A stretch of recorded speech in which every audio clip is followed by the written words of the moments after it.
Good morning student, विस्तार में आपका स्वागत है। आज हम पढ़ रहे हैं रियल नंबर, जिसके अंदर अपन एक्सरसाइज 1.1 करेंगे, जो क्लास 10 का चैप्टर है। तो देखो क्वेश्चन नंबर फर्स्ट में क्या कहा है, find the HCF of the following number using Euclid's theorem. ये लिखा हुआ है, यूजिंग लिखा हुआ है, यानी कि अपन को यूक्लिड थ्योरम यूज करके जो नंबर दे रखे हैं उनका क्या फाइंड करना है, एचसीएफ फाइंड करना है। तो सबसे फर्स्ट क्वेश्चन है 135 एंड 225। तो हम जानते हैं कि यूक्लिड डिवीजन में क्या होता है कि दो नंबर होते हैं ए एंड बी। अगर उसमें ए बड़ा है बी से, तो मैं ए को इस प्रकार से लिख सकता हूं कि अगर ए को बी से डिवाइड करे तो क्यू टाइम्स तो डिवाइड होता है और रिमाइंडर क्या बचता है, आर।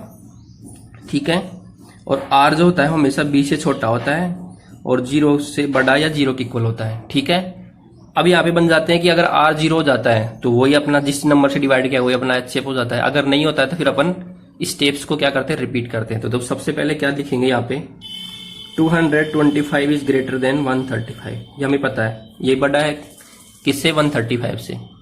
तो 225 को आप कैसे लिख सकते हो, 135।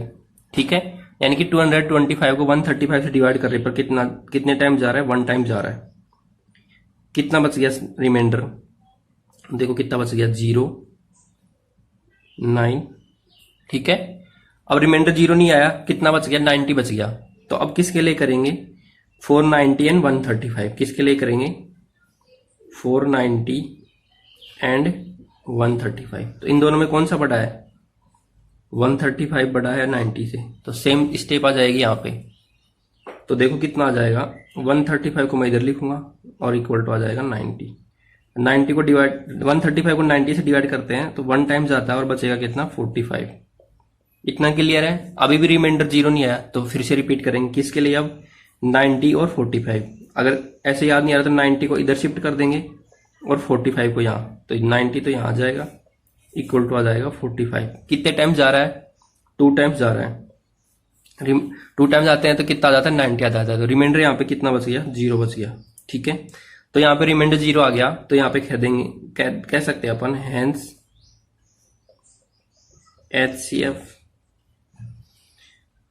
ऑफ किस किस का, 135 एंड 225 कितना आ जाएगा,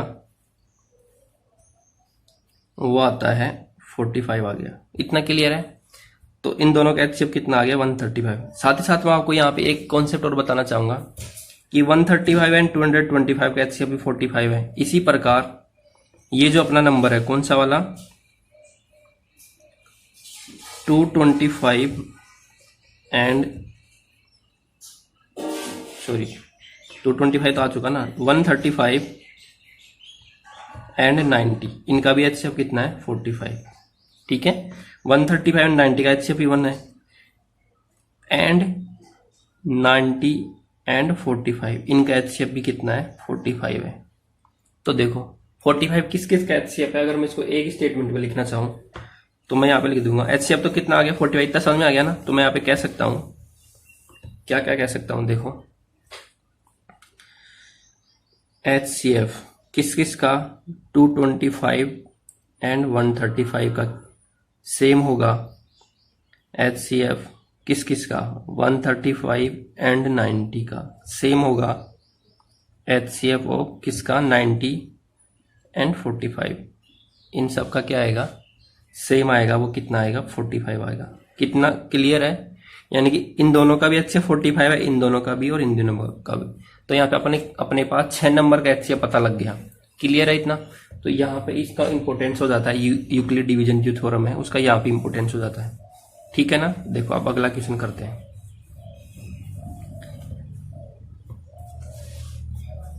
देखो अगला क्वेश्चन क्या दे रखा है इसी के अंदर,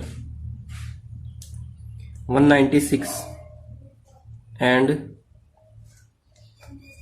38220 ये दे रखा है। ठीक है, तो अपन को पता है यहाँ पे 38220 बड़ा है किससे, 196 से। तो 38220 में को डिवाइड करेंगे 196 से, यानी कि 38,220 में भाग देंगे 196 का।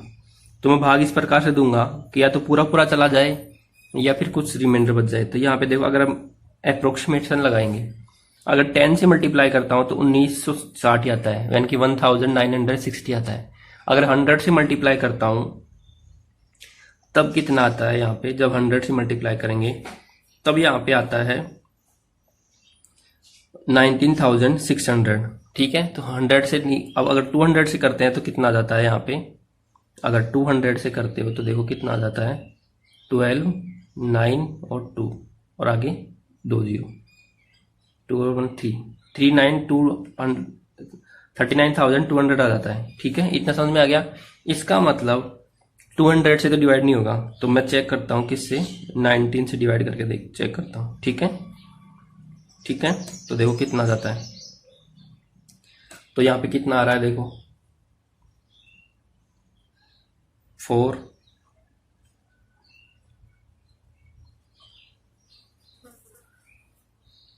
9 की 54 को 4 हासिल की 5, 9 नाम 81 और 5 86, 9 एकम 9, 9 8 17 इंटू में कितना आ जाएगा 691।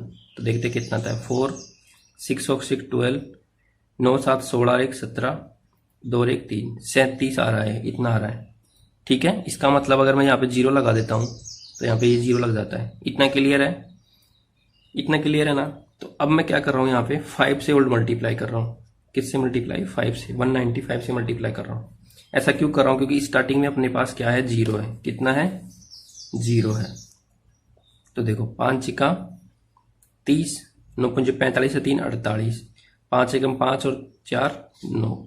ठीक है, 9 चिकी 54, 9 नाम 81 और 5 86 अपन कर चुके हैं। 9 एकम 9, 9 8 17 और आ जाएगा 691। तो देखो कितना आ गया, 0 8 4 12, 9 1 10 और 12 22, 9 और 7 16 और 2 18, 2 और 1 3, 38 220 सेम आ गया ना।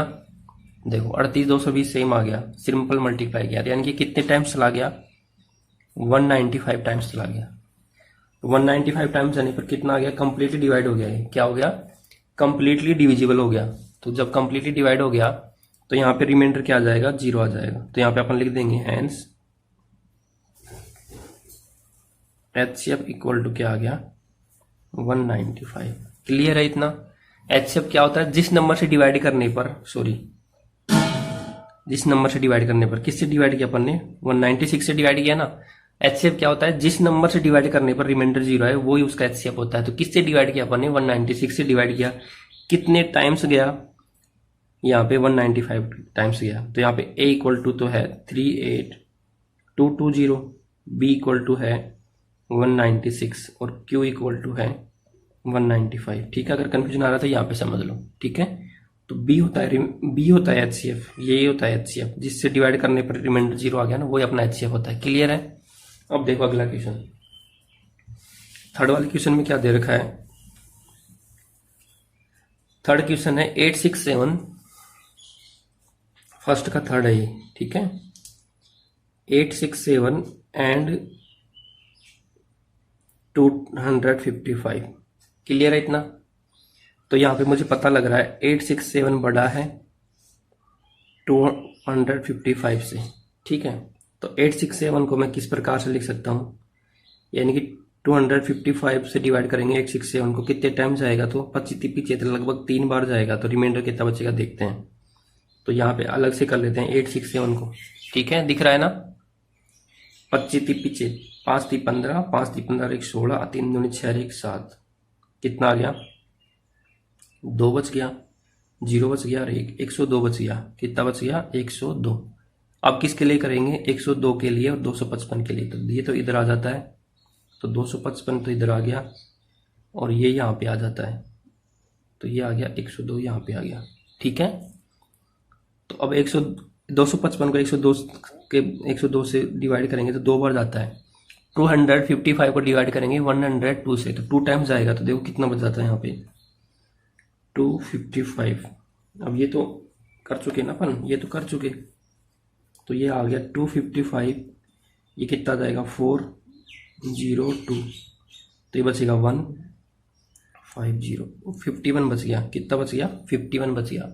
और फिर से 51 तो यहाँ पे आ जाएगा और ये यहाँ पे आ जाएगा। तो देखो कितना आ जाएगा, 102 इक्वल टू आ जाएगा 51।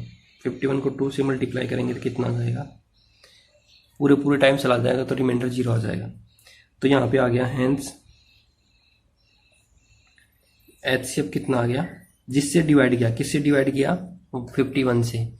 जिसको डिवाइड करने पर रिमाइंडर 0 आ गया, तो किससे डिवाइड करने पर रिमाइंडर 0 आया, 51 से। क्लियर है इतना, इतना क्लियर है क्या? ठीक है।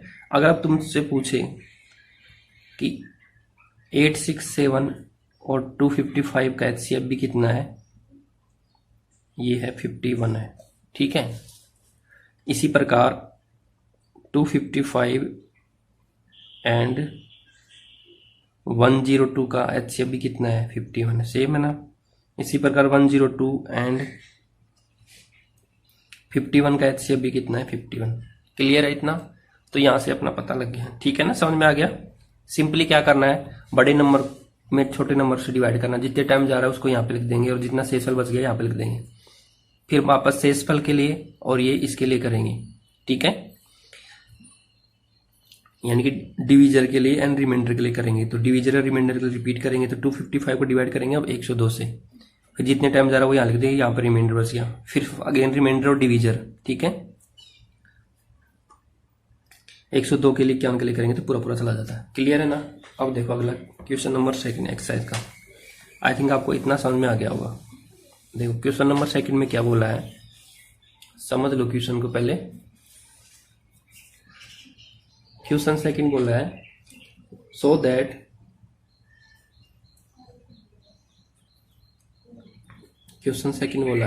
That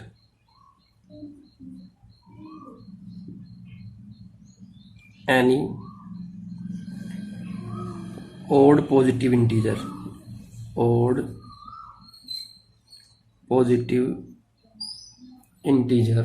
any odd positive integer is in the form of any odd positive integer is in the form of, किसकी फॉर्म में है, 6 plus 1 और 6 plus 3 और 6 plus 5 where q is an integer। q क्या है, एक इंटीजर है। इतना समझ में आ गया। देखो क्या तो बोला है कि हमें शो करना है कि any odd positive integer is in the form of 6q plus 1 और 6q plus 3 या 6q plus 5। कोई भी ओड पॉजिटिव इंटीजर जो होता है वो किसकी फॉर्म में होना चाहिए, या तो 6q plus 1 की फॉर्म में, या फिर 6q plus 3 की फॉर्म में, या फिर 6q plus 5 की फॉर्म में। इस प्रकार से होना चाहिए। ठीक है। तो और यहाँ पे q क्या एक इंटीजर है, तो अपन इसको कैसे प्रूव करेंगे, यहाँ पे अपन यूक्लिड डिवीजन अप्लाई करके, यूक्लिड डिवीजन थ्योरम अप्लाई करके प्रूव करेंगे। सबसे पहले अपन को मानना पड़ेगा let A be any positive integer. A को कोई भी पॉजिटिव इंटीजर मानना पड़ेगा, A be any positive integer, and B को यहाँ पे फिक्स करना पड़ेगा। बी इक्वल टू कितना है यहाँ पे 6। इतना क्लियर हुआ क्या कि ए क्या है, कोई भी पॉजिटिव इंटीजर है, एंड बी इक्वल टू क्या है, 6 है। बी इक्वल टू 6 इसलिए माना क्योंकि ये हमेशा बार बार 6q पूछ रहे हैं, इसलिए अपन ने बी को यहाँ पे फिक्स कर लिया। ठीक है, ताकि अपना आंसर उसी फॉर्म में आ जाए। अगर बी इक्वल टू 6 है तो यहाँ पे क्या आ जाएगा, from by using Euclid division theorem. Euclid division theorem क्या कहती है, उसमें क्या होता है कि दो नंबर होते हैं ए और बी, तो एक कैसे लिख सकते हैं अपन, बी क्यू प्लस आर, और यहाँ पे जो आर होता है वो हमेशा बी से छोटा होता है और 0 से बड़ा है, 0 के इक्वल होता है। तो यहाँ पे हियर बी इक्वल टू क्या है, 6 है, बी इक्वल टू 6 है ना। सो ए इक्वल टू क्या आ जाएगा, 6q प्लस आर। अब देखो आर क्या करेगा, आर रहेगा यहाँ पे 0 1 2 3 4 एंड 5 तक रहेगा। इतना क्लियर है। आर की वैल्यू 5 रहेंगी सॉरी 6 रहेंगे, 0 1 2 3 4 एंड 5, इनमें से कोई सी भी एक वैल्यू आ सकती है। क्लियर है? तो अपन केस मानेंगे, यहाँ पे केस कंसिडर करेंगे। पहला when r equal to 0 then a equal to देखो कितना आ जाता है 6q प्लस 0 क्या होता है वही आ जाएगा ना वापस 6q आ जाएगा।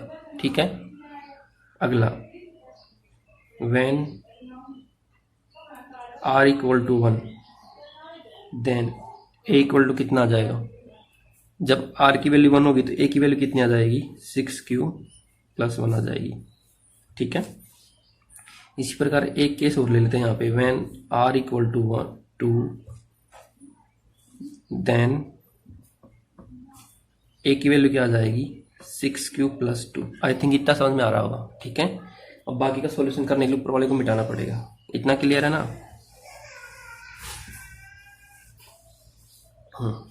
देखो अब case number 4, when r equal to 2 तक आ गया ना तो 3 आएगा यहाँ पे, r equal to 3 then a equal to क्या आ जाएगा 6q प्लस 3। अगला when r equal to 4 then a equal to कितना आ जाएगा 6q प्लस 4। और एक लास्ट वाला केस बच गया, when r equal to 5 then a equal to आ जाएगा 6q प्लस 5। इतना समझ में आ गया? क्लियर है ना इतना? अब देखो, अब अपन को यहीं से, अब देखो तुम खुद देखो, यहाँ पे 6q है तो क्या मैं इसको ऐसे लिख सकता हूँ 2 इंटू में 3q लिख सकता हूँ क्या? फिर ये तो ऐसे ही रहेगा। ठीक है, ये इसमें 2 कॉमन ले लेंगे तो क्या आ जाएगा 3q प्लस 1। क्लियर है इतना? यहाँ पे इसमें भी 2 कॉमन ले लो तो क्या आ जाता है 3q प्लस 2। ठीक है ना? अब तुम खुद देखो क्या किया मैंने, ये क्या है 6q प्लस 0 यानी कि 6q है तो 6q में 2 कॉमन आ रहा है तो किसी नंबर में q क्या है एक इंटीजर है तो ये अंदर तो क्या बनेगा एक नंबर रहेगा, है ना? ये तो क्या है एक नंबर है, अंदर क्या एक नंबर है, q की क्या है एक इंटीजर है और 3 भी एक नंबर है तो टोटल नंबर है। किसी नंबर के इंटू में 2 आ रहा है तो क्या ये 2 से डिविजिबल है? बिल्कुल है। किसी नंबर के मल्टीप्लाई में आता है या बाहर आता है कोई वही नंबर तो वो नंबर उसी से डिवाइड होता है ना, या उसी से डिविजिबल होता है। अगर 2 यहाँ पे 2 बार आ रहा है तो ये नंबर 2 से डिविजिबल है। अगर 3 बार आ रहा होता तो 3 से डिविजिबल हो जाता है। यहाँ पे 2 इंटू में आ रहा है तो ये नंबर क्या है 2 से डिविजिबल है। इसका मतलब क्या है एक इवन नंबर है। क्या है ये? इवन नंबर है। ये क्या हो गया एक इवन नंबर। अब इवन नंबर में अपन ने +1 कर दिया तो मैंने बताया था कि इवन नंबर में +1 करो, यानी कि कोई भी इवन नंबर है यानी कि सम संख्या उसमें एक ऐड करते हैं तो उसके जस्ट बाद में क्या आता है एक ओड नंबर आता है। क्या आता है? ये ओड नंबर आता है। ऐसे ही फिर ओड नंबर भी +1 कर दिया यानी कि 6q प्लस 1 था ना ये, या फिर 2 इंटू में आ रहा है यहाँ पे देखो तो ये भी क्या हो गया एक इवन नंबर हो गया ना? समझ में आ रहा है? इवन नंबर क्यों है? क्योंकि 2 इंटू में आ रहा है यानी कि ये 2 से डिविजिबल है। तो ऐसा कोई भी नंबर जो 2 से कंप्लीट डिविजिबल हो वो क्या कहलाता है? Even number. ये भी इवन नंबर, ये ओड नंबर। इवन के बाद में +1 कर दिया तो ये क्या आ जाएगा ओड नंबर। समझ में आ रहा है? अब देखो फिर से 2 क्यों कॉमन में आ रहा है तो इवन के बाद ओड के बाद में क्या आ जाएगा इवन नंबर आ जाएगा। और जब ये इवन है तो ये क्या आ जाएगा ओड आ जाएगा। इतना क्लियर है क्या? ये ओड क्यों है? देखो 6q प्लस 4 तो अगर इवन है तो यहाँ पे 4 था प्लस यहाँ पे +5 यानी कि एक ऐड हो गया तो इवन नंबर में एक ऐड करते हैं तो हमेशा ओड नंबर आता है। क्लियर है? यही अपन को प्रूव करना था। क्या प्रूव करना था? कि so that any odd positive integer is in the form of 6q plus 1 और 6q प्लस 3 और 6q प्लस 5। किस किस की फॉर्म में होनी चाहिए? 6q plus 1, 6q plus 3 and 6q plus 5। तो देखो ये रहा अपने पास 6q प्लस 1 ये रहा। अगला क्या है 6q प्लस 3 ये रहा, 6q प्लस 5 ये रहा। तो यहाँ पे अपन एक साथ लिख सकते हैं। ठीक है ना? समझ में आ गया सॉल्यूशन? अगर समझ में आ गया तो एक आगे चले। ठीक है, अपन को अलग अलग केस कंसीडर करने हैं। समझ में आ गया ना? ठीक है, आगे चलते हैं। तो दोस्तों इतना समझ में आ गया तो देखो अपन इसको कैसे लिख सकते हैं। हैंस यहाँ पे अपन लिख देंगे hence 6q plus 1, 6q plus 3, 6 q plus 5 are odd positive integers. Clear है? ठीक है, ऐसे लिख सकते हैं। तो आई थिंक इतना समझ में आ गया होगा। अगर इतना समझ में आ गया हो तो इस वीडियो को लाइक करें, चैनल को सब्सक्राइब करें। ठीक है, आज के लिए बस इतना ही। Thank you.